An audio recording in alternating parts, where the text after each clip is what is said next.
কবিতার নাম মেরুন। কবি মোস্তফা জামাল জানি। আজ আমি কত অবুঝ, তোমাকে ছাড়া কিছুই বুঝি না। অথচ দেখো আমাকে ফেলে তুমি সারা জনমের জন্য পর হলে। তুমি বলো এই বিশাল পথ কি করে দেব পারি। চৈত্রের মাটি ফেটে বালুকণা ফুটে আমি পুড়ে যাই নিরন্তর। তুমি একদিন বলেছিলে চুরি করা স্বপ্ন দিয়ে বাসর সাজানো যায় না। জোনাকির আলো আর মনের মোমবাতি গহীন অরণ্যে এক ফোঁটা সুখ মাত্র। তোমার মনের আলোয় যেদিন আমাকে প্রথম চুম্বনে সাজিয়েছিলে, প্রজাপতির দল নানা ছলে বারবার আমাকে ছুঁতে চেয়েছিল। তুমি তো শ্বেতক্ষী পাখির আখির জল ছিলে না, তবে তুমি এত নির্দয় হলে কেন?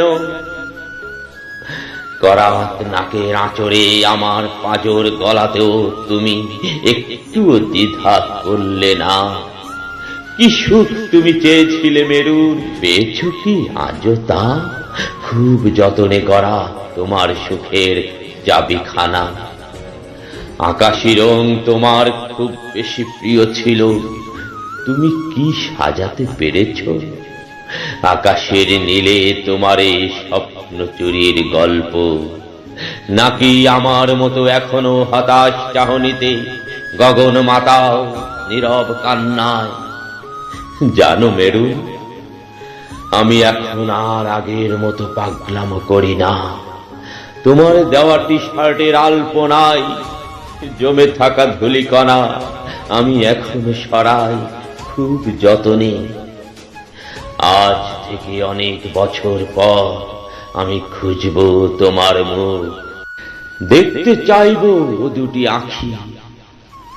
খুব বেশি অভিমান বুঝি তোমার, হয়তো আমিও তোমার মতোই মন পুষি মনের ভুলে। নিরন্তর চাপা কান্নায় জীবন যাপিত হয় সময়ের স্রোতের টানে। অনন্ত অপেক্ষায় আমি কতই অবুঝ, আমি কতই অবুঝ।